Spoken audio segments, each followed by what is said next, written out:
श्रीमहामृत्युञ्जय कवचं भैरव उवाच। शृणुष्व परमेशानि कवचं मन्मुखोदितं। महामृत्युञ्जयस्यास्य न देयं परमाद्भुतं। यं धृत्वा यं पठित्वा च श्रुत्वा च कवचोत्तमं। त्रैलोक्याधिपतिर्भूत्वा सुखितोऽस्मि महेश्वरी। तदेव वर्णयिष्यामि तव प्रीत्या वरानने। तथापि परमं तत्त्वं न दातव्यं दुरात्मने। विनियोगः अस्य श्रीमहामृत्युञ्जयकवचस्य श्रीभैरवऋषिः गायत्री छन्दः। श्रीमहामृत्युञ्जयो महारुद्रो देवता। ॐ बीजं जूं शक्तिः सह कीलकं हौमिति तत्त्वं चतुर्वर्गसाधने।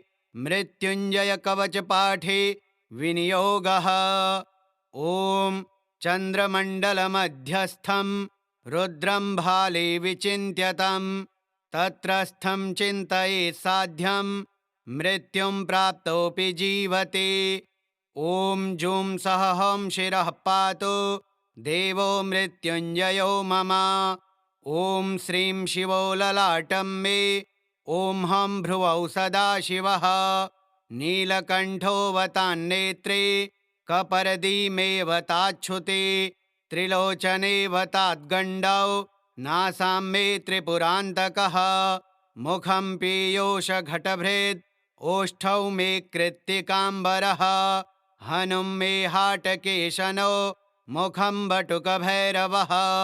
कन्धरां कालमथनो गलं गणप्रियोऽवतु। स्कन्धौ स्कन्दपिता पातु हस्तौ मे गिरिशोऽवतु। नखान्मे गिरिजानाथः पायादङ्गुलिसंयुतान्। स्तनौ तारापतिः पातु वक्षः पशुपतिर्मम। कुक्षिं कुबेरवरदः पार्श्वौ मे मारशासनः। शर्वः पातु तथा नाभिं शूली पृष्ठं ममावतु। शिश्नं मे शङ्करः पातु गुह्यं गुह्यकवल्लभः। कटिं कालान्तकः पायात् ऊरो मेन्धकघातकः। जागरूकोऽवताञ्जानो जङ्घे मे कालभैरवः। गुल्फौ पायाज्जटाधारी पादौ मृत्युञ्जयोऽवतु। पादादिमूर्धपर्यन्त मघोरः पातु मे सदा। शिरसः पादपर्यन्तं सद्यो जातो ममावतु। रक्षाहीनं नामहीनं वपुः पात्वमृतेश्वरः। पूर्वे बलविकरणो दक्षिणे कालशासनः। पश्चिमे पार्वतीनाथो ह्युत्तरे मां मनोन्मनः। ऐशान्यामीश्वरः पायात् अग्नेयामग्निलोचनः। नैऋत्यां शम्भुरव्यान्मां वायव्यां वायुवाहनः। ऊर्ध्वे बलप्रमथनः पाताले परमेश्वरः। दशदिक्षु सदा पातु महामृत्युञ्जयश्च मां। रणे राजकुले द्यूते विषमे प्राणसंशये। पायाद् ॐ जुं महारुद्रो देवदेवो दशाक्षरः। प्रभाते पातु मां ब्रह्मा मध्याह्ने भैरवोऽवतु। सायं सर्वेश्वरः पातु निशायां नित्यचेतनः। अर्धरात्रे महादेवो निशान्ते मां महोमयः। सर्वदा सर्वतः पातु ॐ जुं सह हं मृत्युञ्जयः। इतीदं कवचं पुण्यं त्रिषु लोकेषु दुर्लभं। सर्वमन्त्रमयं गुह्यं सर्वतन्त्रेषु गोपितं। पुण्यं पुण्यप्रदं दिव्यं देवदेवाधिदैवतं। य इदं च पठेन्मन्त्रे कवचं वार्चयेत्ततः। तस्य हस्ते महादेवी त्र्यम्बकस्याष्टसिद्धयः। रणे धृत्वा चरेद्युद्धं हत्वा शत्रुञ्जयं लभेत्। जयं कृत्वा गृहं देवी सम्प्राप्स्यति सुखी पुनः। महाभये महारोगे महामारी भये तथा दुर्भिक्षे शत्रुसंहारे पठेत् कवचमादरात् सर्वतत्प्रशमं याति मृत्युञ्जय प्रसादतः। धनं पुत्रान् सुखं लक्ष्मी मारोग्यं सर्वसम्पदः प्राप्नोति साधकः सद्यो देवि सत्यं न संशयः। इतीदं कवचं पुण्यं महामृत्युञ्जयस्य तो गोप्यं सिद्धिप्रदं गुह्यं गोपनीयं स्वयोनिवत्। ॐ चन्द्रमण्डलमध्यस्थं रुद्रं भाले विचिन्त्यतं तत्रस्थं चिन्तयेत् साध्यं मृत्युं प्राप्तोऽपि जीवति। ॐ जूं सः हं शिरः पातु देवो मृत्युञ्जयो मम। ॐ श्रीं शिवो ललाटं मे ॐ हं भ्रुवौ सदाशिवः नीलकण्ठोऽवतान्नेत्रे कपर्दीमेवताच्छुते त्रिलोचनेऽवताद्गण्डौ नासां मे त्रिपुरान्तकः मुखं पीयूषघटभृद् ओष्ठौ मे कृत्तिकाम्बरः हनुं मे हाटकेशनो मुखं बटुकभैरवः कन्धरां कालमथनो गलं गणप्रियोऽवतु स्कन्धौ स्कन्दपिता पातु हस्तौ मे गिरिशोऽवतु नखान्मे गिरिजानाथः पायादङ्गुलिसंयुतान् स्तनौ तारापतिः पातु वक्षः पशुपतिर्मम कुक्षिं कुबेरवरदः पार्श्वौ मे मारशासनः शर्वः पातु तथा नाभिं शूली पृष्ठं ममावतु शिश्नं मे शङ्करः पातु गुह्यं गुह्यकवल्लभः कटिं कालान्तकः पायात् ऊरो मेन्धकघातकः जागरूकोऽवताञ्जानो जङ्घे मे कालभैरवः गुल्फौ पायाज्जटाधारी पादौ मृत्युञ्जयोऽवतु पादादिमूर्धपर्यन्त मघोरः पातु मे सदा शिरसः पादपर्यन्तं सद्यो जातो ममावतु रक्षाहीनं नामहीनं वपुः पात्वमृतेश्वरः पूर्वे बलविकरणो दक्षिणे कालशासनः पश्चिमे पार्वतीनाथो ह्योत्तरे मां मनोन्मनः ऐशान्यामीश्वरः पायात् अग्नेयामग्निलोचनः नैऋत्यां शम्भुरव्यान्मां वायव्यां वायुवाहनः ऊर्ध्वे बलप्रमथनः पाताले परमेश्वरः दशदिक्षु सदा पातु महामृत्युञ्जयश्च मां रणे राजकुले द्यूते विषमे प्राणसंशये पायाद् ॐ जुं महारुद्रो देवदेवो दशाक्षरः प्रभाते पातु मां ब्रह्मा मध्याह्ने भैरवोऽवतु सायं सर्वेश्वरः पातु निशायां नित्यचेतनः अर्धरात्रे महादेवो निशान्ते मां महोमयः सर्वदा सर्वतः पातु ॐ जुं सः हं मृत्युञ्जयः इतीदं कवचं पुण्यं त्रिषु लोकेषु दुर्लभं सर्वमन्त्रमयं गुह्यं सर्वतन्त्रेषु गोपितं पुण्यं पुण्यप्रदं दिव्यं देवदेवाधिदैवतं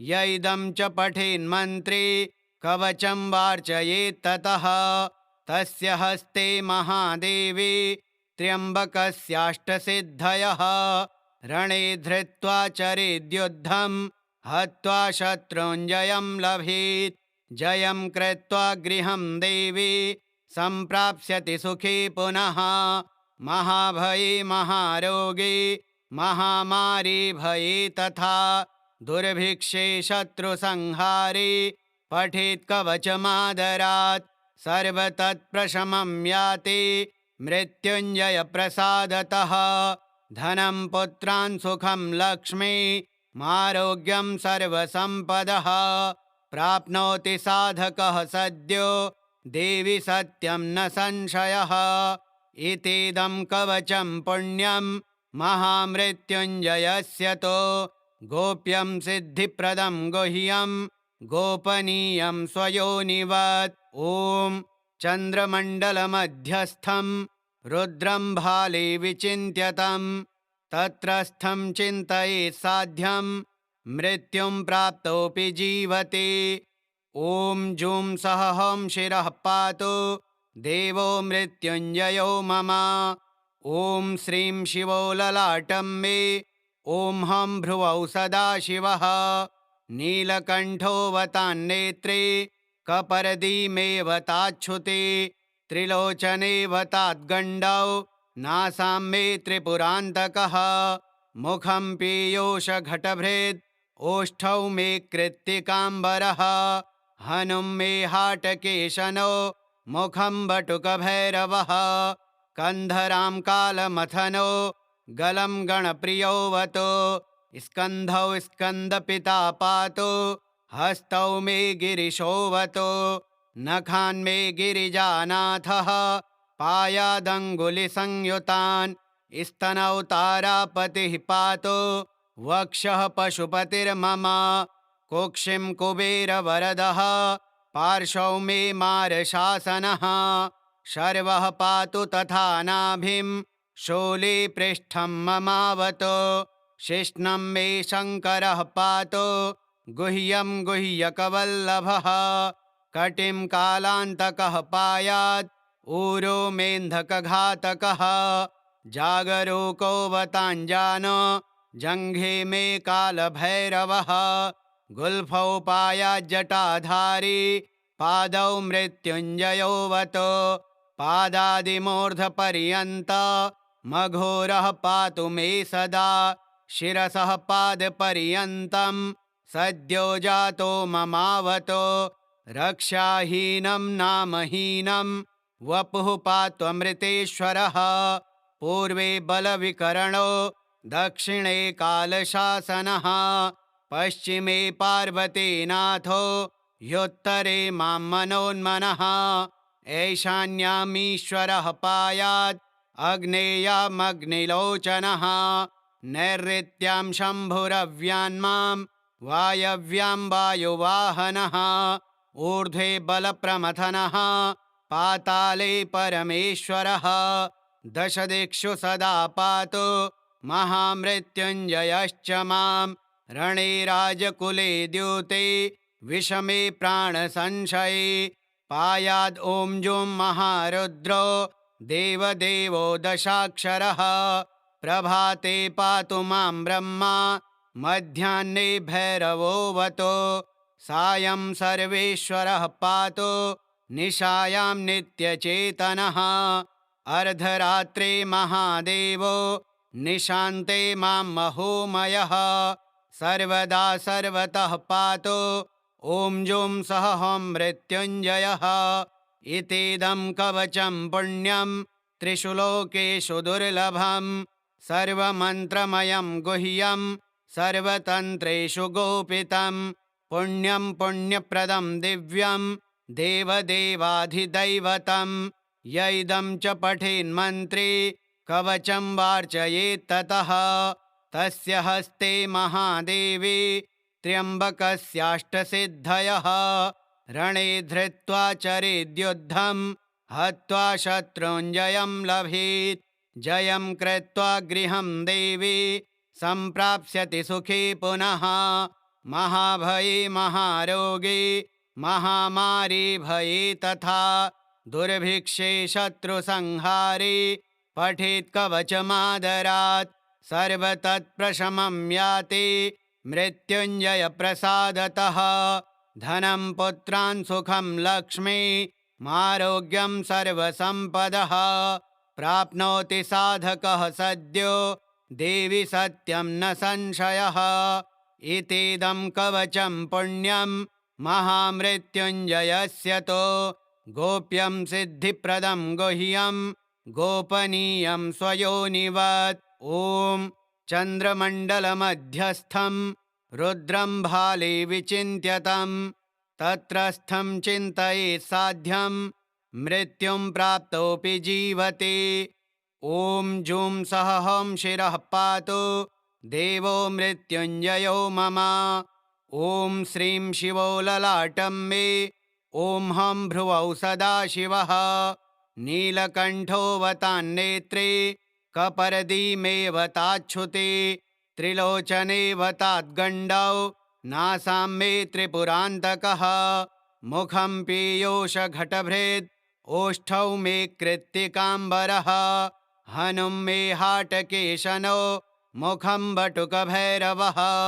कन्धरां कालमथनो गलं गणप्रियोऽवतु। स्कन्धौ स्कन्दपिता पातु हस्तौ मे गिरिशोऽवतु। नखान्मे गिरिजानाथः पायादङ्गुलिसंयुतान्। स्तनौ तारापतिः पातु वक्षः पशुपतिर्मम। कुक्षिं कुबेरवरदः पार्श्वौ मे मारशासनः।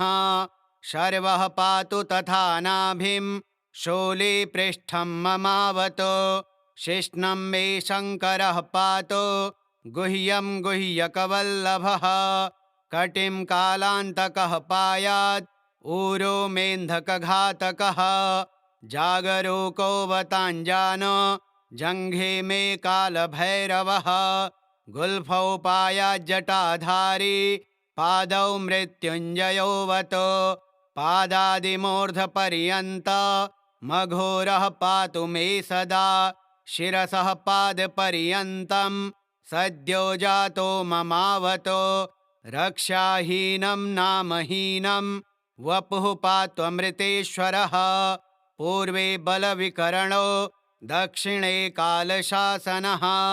पश्चिमे पार्वतीनाथो ह्युत्तरे मां मनोन्मनः। ऐशान्यामीश्वरः पायात् अग्नेयामग्निलोचनः। नैऋत्यां शम्भुरव्यान्मां वायव्यां वायुवाहनः। ऊर्ध्वे बलप्रमथनः पाताले परमेश्वरः। दशदिक्षु सदा पातु महामृत्युञ्जयश्च मां। रणे राजकुले द्यूते विषमे प्राणसंशये। पायाद् ॐ जुं महारुद्रो देवदेवो दशाक्षरः। प्रभाते पातु मां ब्रह्मा मध्याह्ने भैरवोऽवतु। सायं सर्वेश्वरः पातु निशायां नित्यचेतनः।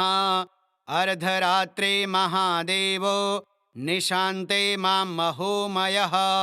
सर्वदा सर्वतः पातु ॐ जुं सः हं मृत्युञ्जयः। इतीदं कवचं पुण्यं त्रिषु लोकेषु दुर्लभं। सर्वमन्त्रमयं गुह्यं सर्वतन्त्रेषु गोपितं। पुण्यं पुण्यप्रदं दिव्यं देवदेवाधिदैवतं। य इदं च पठेन्मन्त्रे कवचं वार्चयेत्ततः तस्य हस्ते महादेवी त्र्यम्बकस्याष्टसिद्धयः। रणे धृत्वा चरेद्युद्धं हत्वा शत्रुञ्जयं लभेत्। जयं कृत्वा गृहं देवी सम्प्राप्स्यति सुखे पुनः। महाभये महारोगे महामारी भये तथा दुर्भिक्षे शत्रुसंहारे पठेत् कवचमादरात्। सर्वतत्प्रशमं याति मृत्युञ्जय प्रसादतः। धनं पुत्रान् सुखं लक्ष्मी मारोग्यं सर्वसम्पदः। प्राप्नोति साधकः सद्यो देवि सत्यं न संशयः। इतीदं कवचं पुण्यं महामृत्युञ्जयस्य तो। गोप्यं सिद्धिप्रदं गुह्यं गोपनीयं स्वयोनिवत्। ॐ चन्द्रमण्डलमध्यस्थं रुद्रं भाले विचिन्त्यतं तत्रस्थं चिन्तयेत् साध्यं मृत्युं प्राप्तोऽपि जीवति। ॐ जूं सः हं शिरः पातु देवो मृत्युञ्जयो मम। ॐ श्रीं शिवो ललाटं मे। ॐ हं भ्रुवौ सदाशिवः नीलकण्ठोऽवतान्नेत्रे कपर्दीमेवताच्छुते त्रिलोचनेऽवताद्गण्डौ नासां मे त्रिपुरान्तकः मुखं पीयूषघटभृत् ओष्ठौ मे कृत्तिकाम्बरः हनुं मे हाटकेशनो मुखं बटुकभैरवः कन्धरां कालमथनो गलं गणप्रियोऽवतो स्कन्धौ स्कन्दपिता पातु हस्तौ मे गिरिशोऽवतो नखान्मे गिरिजानाथः पायादङ्गुलिसंयुतान् स्तनौ तारापतिः पातु वक्षः पशुपतिर्मम कुक्षिं कुबेरवरदः पार्श्वौ मे मारशासनः शर्वः पातु तथा नाभिं शूली पृष्ठं ममावतो शिश्नं मे शङ्करः पातु गुह्यं गुह्यकवल्लभः कटिं कालान्तकः पायात् ऊरो मेन्धकघातकः जागरूकोऽवताञ्जानो जङ्घे मे कालभैरवः गुल्फौ पायाज्जटाधारी पादौ मृत्युञ्जयोऽवतो पादादिमूर्धपर्यन्त मघोरः पातु मे सदा शिरसः पादपर्यन्तं सद्यो जातो ममावतो रक्षाहीनं नामहीनं वपुः पात्वमृतेश्वरः पूर्वे बलविकरणो दक्षिणे कालशासनः पश्चिमे पार्वतीनाथो ह्युत्तरे मां मनोन्मनः ऐशान्यामीश्वरः पायात् अग्नेयामग्निलोचनः नैऋत्यां शम्भुरव्यान्मां वायव्यां वायुवाहनः ऊर्ध्वे बलप्रमथनः पाताले परमेश्वरः दशदिक्षु सदा पातु महामृत्युञ्जयश्च मां रणे राजकुले द्यूते विषमे प्राणसंशये पायाद् ॐ जुं महारुद्रो देवदेवो दशाक्षरः प्रभाते पातु मां ब्रह्मा मध्याह्ने भैरवोऽवतो सायं सर्वेश्वरः पातु निशायां नित्यचेतनः अर्धरात्रे महादेवो निशान्ते मां महोमयः सर्वदा सर्वतः पातु ॐ जुं सः हं मृत्युञ्जयः इतीदं कवचं पुण्यं त्रिषु लोकेषु दुर्लभं सर्वमन्त्रमयं गुह्यं सर्वतन्त्रेषु गोपितं पुण्यं पुण्यप्रदं दिव्यं देवदेवाधिदैवतं य इदं च पठेन्मन्त्रे कवचं वार्चयेत्ततः तस्य हस्ते महादेवी त्र्यम्बकस्याष्टसिद्धयः रणे धृत्वा चरेद्युद्धं हत्वा शत्रुञ्जयं लभेत् जयं कृत्वा गृहं देवी सम्प्राप्स्यति सुखे पुनः महाभये महारोगे महामारी भये तथा दुर्भिक्षे शत्रुसंहारे पठेत् कवचमादरात् सर्वतत्प्रशमं याति मृत्युञ्जयप्रसादतः धनं पुत्रान् सुखं लक्ष्मी मारोग्यं सर्वसम्पदः प्राप्नोति साधकः सद्यो देवि सत्यं न संशयः इतीदं कवचं पुण्यं महामृत्युञ्जयस्य तो गोप्यं सिद्धिप्रदं गुह्यं गोपनीयं स्वयोनिवत् ॐ चन्द्रमण्डलमध्यस्थं रुद्रं भाले विचिन्त्यतं तत्रस्थं चिन्तयेत् साध्यं मृत्युं प्राप्तोऽपि जीवति ॐ जुं सः हं शिरः पातु देवो मृत्युञ्जयो मम ॐ श्रीं शिवो ललाटं मे ॐ हं भ्रुवौ सदाशिवः नीलकण्ठोऽवतान्नेत्रे कपर्दीमेवताच्छुते त्रिलोचनेऽवताद्गण्डौ नासां मे त्रिपुरान्तकः मुखं पीयूषघटभृत् ओष्ठौ मे कृत्तिकाम्बरः हनुं मे हाटकेशनो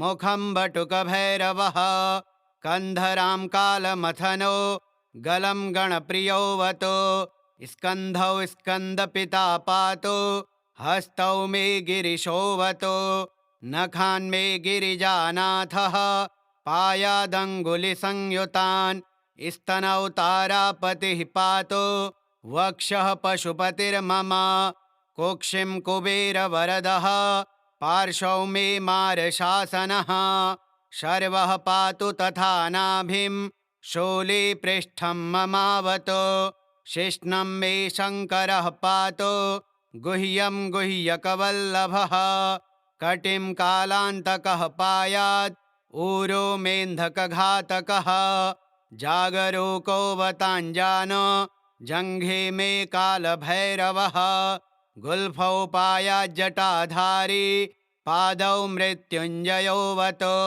पादादिमूर्धपर्यन्त मघोरः पातु मे सदा शिरसः पादपर्यन्तं सद्यो जातो ममावतो रक्षाहीनं नामहीनं वपुः पात्वमृतेश्वरः पूर्वे बलविकरणो दक्षिणे कालशासनः पश्चिमे पार्वतीनाथो ह्युत्तरे मां मनोन्मनः ऐशान्यामीश्वरः पायात् अग्नेयामग्निलोचनः नैऋत्यां शम्भुरव्यान्मां वायव्यां वायुवाहनः ऊर्ध्वे बलप्रमथनः पाताले परमेश्वरः दशदिक्षु सदा पातु महामृत्युञ्जयश्च मां रणे राजकुले द्यूते विषमे प्राणसंशये पायाद् ॐ जुं महारुद्रो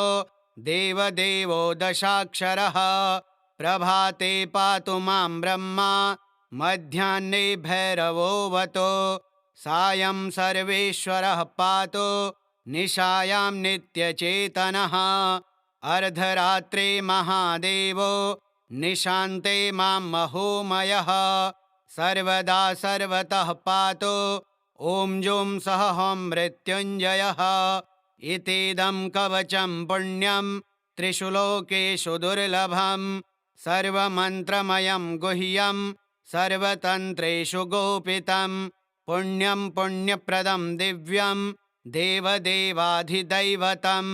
य इदं च पठेन्मन्त्रे कवचं वार्चयेत्ततः तस्य हस्ते महादेवी त्र्यम्बकस्याष्टसिद्धयः रणे धृत्वा चरेद्युद्धं हत्वा शत्रुञ्जयं लभेत् जयं कृत्वा गृहं देवी सम्प्राप्स्यति सुखी पुनः महाभये महारोगे महामारी भये तथा दुर्भिक्षे शत्रुसंहारे पठेत् कवचमादरात् सर्वतत्प्रशमं याति मृत्युञ्जय प्रसादतः धनं पुत्रान् सुखं लक्ष्मी मारोग्यं सर्वसम्पदः प्राप्नोति साधकः सद्यो देवि सत्यं न संशयः इतीदं कवचं पुण्यं महामृत्युञ्जयस्य तो गोप्यं सिद्धिप्रदं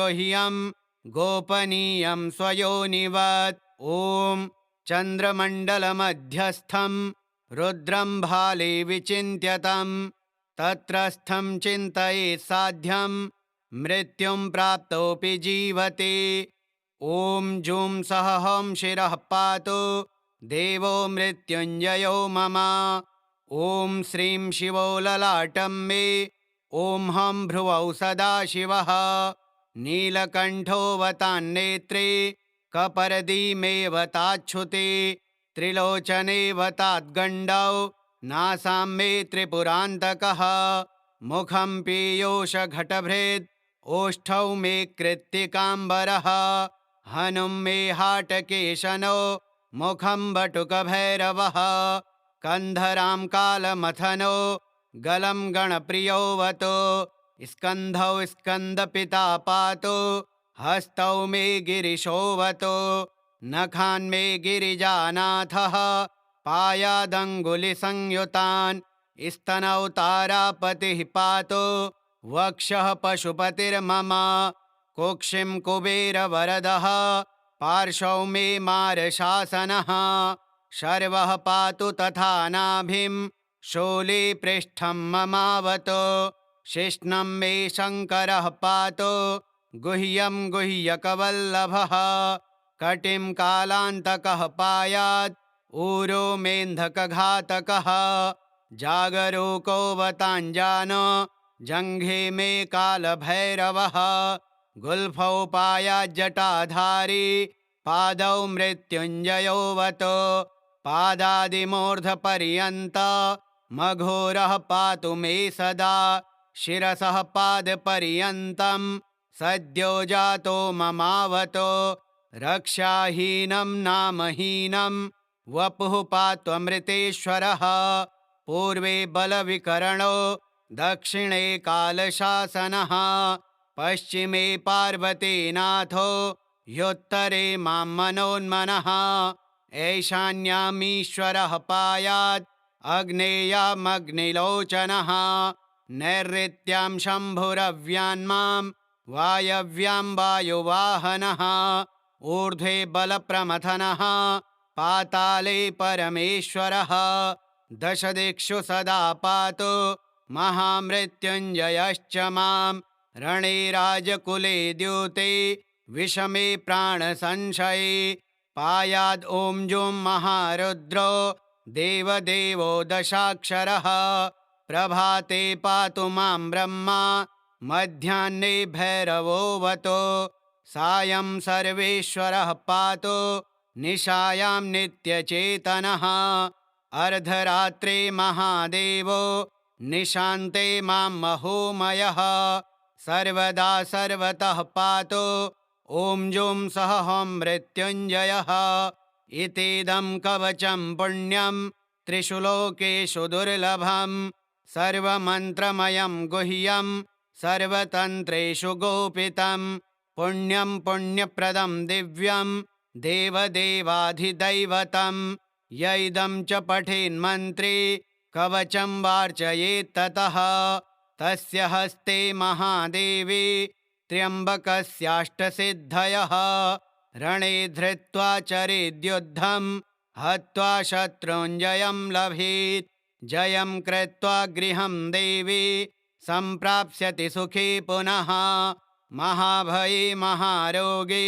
महामारी भये तथा दुर्भिक्षे शत्रुसंहारे पठेत् कवचमादरात् सर्वतत्प्रशमं याति मृत्युञ्जय प्रसादतः धनं पुत्रान् सुखं लक्ष्मी मारोग्यं सर्वसम्पदः प्राप्नोति साधकः सद्यो देवि सत्यं न संशयः इतीदं कवचं पुण्यं महामृत्युञ्जयस्य तो गोप्यं सिद्धिप्रदं गुह्यं गोपनीयं स्वयोनिवत् ॐ चन्द्रमण्डलमध्यस्थं रुद्रं भाले विचिन्त्यतं तत्रस्थं चिन्तयेत् साध्यं मृत्युं प्राप्तोऽपि जीवति ॐ जुं सः हं शिरः पातु देवो मृत्युञ्जयो मम ॐ श्रीं शिवो ललाटं मे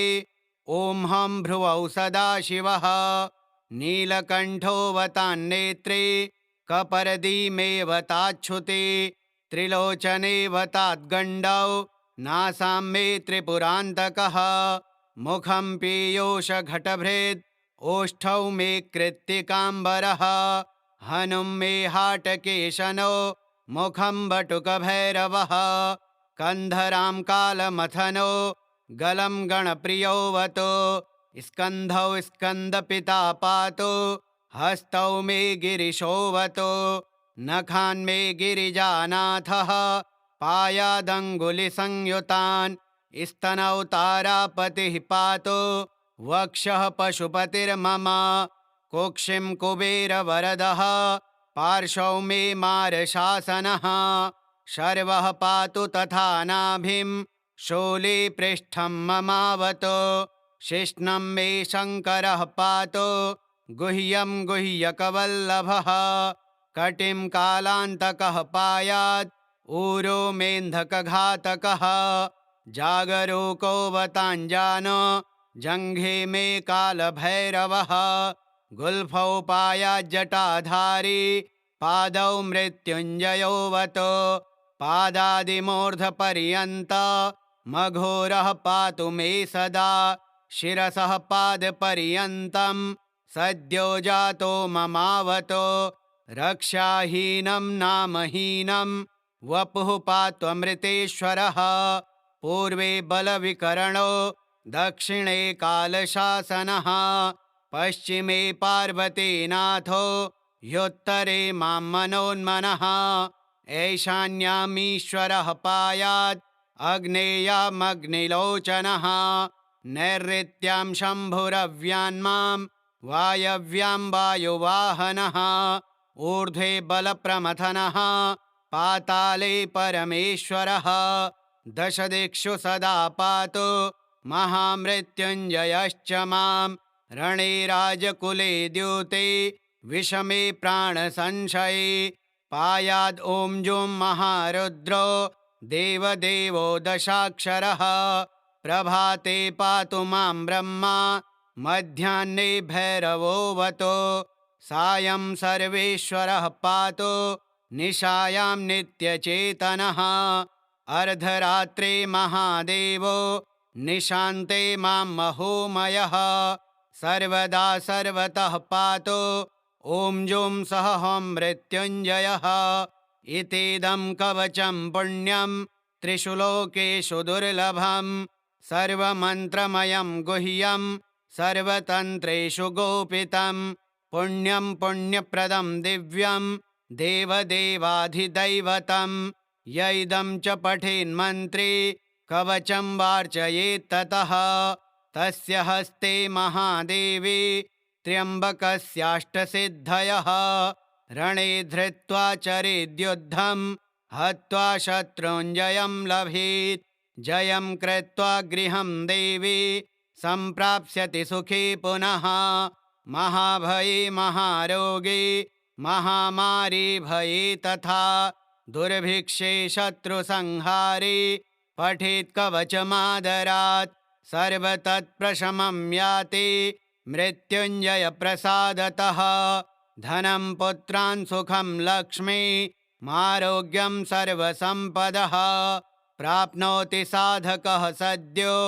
देवि सत्यं न संशयः इतीदं कवचं पुण्यं महामृत्युञ्जयस्य तो गोप्यं सिद्धिप्रदं गुह्यं गोपनीयं स्वयोनिवत् ॐ चन्द्रमण्डलमध्यस्थं रुद्रं भाले विचिन्त्यतं तत्रस्थं चिन्तयेत् साध्यं मृत्युं प्राप्तोऽपि जीवति ॐ जुं सः हं शिरः पातु देवो मृत्युञ्जयो मम ॐ श्रीं शिवो ललाटं मे ॐ हं भ्रुवौ सदाशिवः नीलकण्ठोऽवतान्नेत्रे कपर्दीमेवताच्छुते त्रिलोचनेवताद्गण्डौ नासां मे त्रिपुरान्तकः मुखं पीयूषघटभृद् ओष्ठौ मे कृत्तिकाम्बरः हनुं मे हाटकेशनो मुखं वटुकभैरवः कन्धरां कालमथनो गलं गणप्रियोऽवतो स्कन्धौ स्कन्दपिता पातु हस्तौ मे गिरिशोऽवतो नखान् मे गिरिजानाथः पायादङ्गुलिसंयुतान् स्तनौ तारापतिः पातु वक्षः पशुपतिर्मम कुक्षिं कुबेरवरदः पार्श्वौ मे मारशासनः शर्वः पातु तथा नाभिं शूली पृष्ठं ममावतो शिश्नं मे शङ्करः पातु गुह्यं गुह्यकवल्लभः कटिं कालान्तकः पायात् ऊरो मेऽन्धकघातकः जागरूको वताञ्जानो जङ्घे मे कालभैरवः गुल्फौ पायाज्जटाधारी पादौ मृत्युञ्जयोऽवतो पादादिमूर्धपर्यन्त मघोरः पातु मे सदा शिरसः पादपर्यन्तं सद्यो जातो ममावतो रक्षाहीनं नामहीनं वपुः पात्वमृतेश्वरः पूर्वे बलविकरणो दक्षिणे कालशासनः पश्चिमे पार्वतीनाथो ह्युत्तरे मां मनोन्मनः ऐशान्यामीश्वरः पायात् अग्नेयामग्निलोचनः नैऋत्यां शम्भुरव्यान्मां वायव्यां वायुवाहनः ऊर्ध्वे बलप्रमथनः पाताले परमेश्वरः दशदिक्षु सदा पातु महामृत्युञ्जयश्च मां रणे राजकुले द्यूते विषमे प्राणसंशये पायाद् ॐ जुं महारुद्रो देवदेवो दशाक्षरः प्रभाते पातु मां ब्रह्मा मध्याह्ने भैरवोऽवतो सायं सर्वेश्वरः पातु निशायां नित्यचेतनः अर्धरात्रे महादेवो निशान्ते मां महोमयः सर्वदा सर्वतः पातु ॐ जुं सः हं मृत्युञ्जयः इतीदं कवचं पुण्यं त्रिषु लोकेषु दुर्लभं सर्वमन्त्रमयं गुह्यं सर्वतन्त्रेषु गोपितं पुण्यं पुण्यप्रदं दिव्यं देवदेवाधिदैवतं य इदं च पठेन्मन्त्रे कवचं वार्चयेत्ततः तस्य हस्ते महादेवी त्र्यम्बकस्याष्टसिद्धयः रणे धृत्वा चरेद्युद्धं हत्वा शत्रुञ्जयं लभेत् जयं कृत्वा गृहं देवी सम्प्राप्स्यति सुखी पुनः महाभये महारोगे महामारी भये तथा दुर्भिक्षे शत्रुसंहारे पठेत् कवचमादरात् सर्वतत्प्रशमं याति मृत्युञ्जय प्रसादतः धनं पुत्रान् सुखं लक्ष्मी मारोग्यं सर्वसम्पदः प्राप्नोति साधकः सद्यो देवि सत्यं न संशयः इतीदं कवचं पुण्यं महामृत्युञ्जयस्य तो गोप्यं सिद्धिप्रदं गुह्यं गोपनीयं स्वयोनिवत् ॐ चन्द्रमण्डलमध्यस्थं रुद्रं भाले विचिन्त्यतं तत्रस्थं चिन्तयेत् साध्यं मृत्युं प्राप्तोऽपि जीवति ॐ जुं सः हं शिरः पातु देवो मृत्युञ्जयो मम ॐ श्रीं शिवो ललाटं मे ॐ हं भ्रुवौ सदाशिवः नीलकण्ठोऽवतान्नेत्रे कपर्दीमेवताच्छुते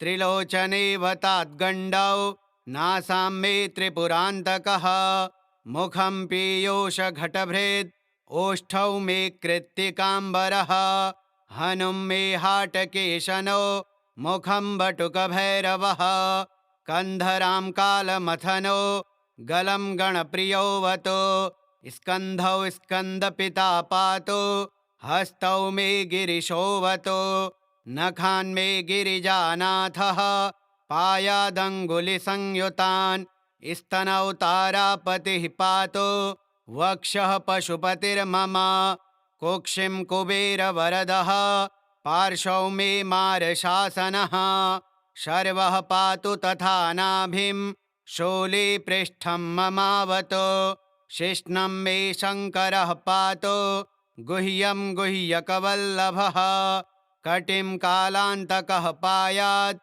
ऊरो मेन्धकघातकः जागरूकोऽवताञ्जानो जङ्घे मे कालभैरवः गुल्फौ पायाज्जटाधारी पादौ मृत्युञ्जयोऽवतो पादादिमूर्धपर्यन्त मघोरः पातु मे सदा शिरसः पादपर्यन्तं सद्यो जातो ममावतो रक्षाहीनं नामहीनं वपुः पात्वमृतेश्वरः पूर्वे बलविकरणो दक्षिणे कालशासनः पश्चिमे पार्वतीनाथो ह्युत्तरे मां मनोन्मनः ऐशान्यामीश्वरः पायात् अग्नेयामग्निलोचनः नैऋत्यां शम्भुरव्यान्मां वायव्यां वायुवाहनः ऊर्ध्वे बलप्रमथनः पाताले परमेश्वरः दशदिक्षु सदा पातु महामृत्युञ्जयश्च मां रणे राजकुले द्यूते विषमे प्राणसंशये पायाद् ॐ जुं महारुद्रो देवदेवो दशाक्षरः प्रभाते पातु मां ब्रह्मा मध्याह्ने भैरवोऽवतो सायं सर्वेश्वरः पातु निशायां नित्यचेतनः अर्धरात्रे महादेवो निशान्ते मां महोमयः सर्वदा सर्वतः पातु ॐ जुं सः हं मृत्युञ्जयः इतीदं कवचं पुण्यं त्रिषु लोकेषु दुर्लभं सर्वमन्त्रमयं गुह्यं सर्वतन्त्रेषु गोपितं पुण्यं पुण्यप्रदं दिव्यं देवदेवाधिदैवतं य इदं च पठेन्मन्त्रे कवचं वार्चयेत्ततः तस्य हस्ते महादेवी त्र्यम्बकस्याष्टसिद्धयः रणे धृत्वा चरेद्युद्धं हत्वा शत्रुञ्जयं लभेत् जयं कृत्वा गृहं देवी सम्प्राप्स्यति सुखी पुनः महाभये महारोगे महामारी भये तथा दुर्भिक्षे शत्रुसंहारे पठेत् कवचमादरात् सर्वतत्प्रशमं याति मृत्युञ्जय प्रसादतः धनं पुत्रान् सुखं लक्ष्मी मारोग्यं सर्वसम्पदः प्राप्नोति साधकः सद्यो देवि सत्यं न संशयः इतीदं कवचं पुण्यं महामृत्युञ्जयस्य तो गोप्यं सिद्धिप्रदं गुह्यं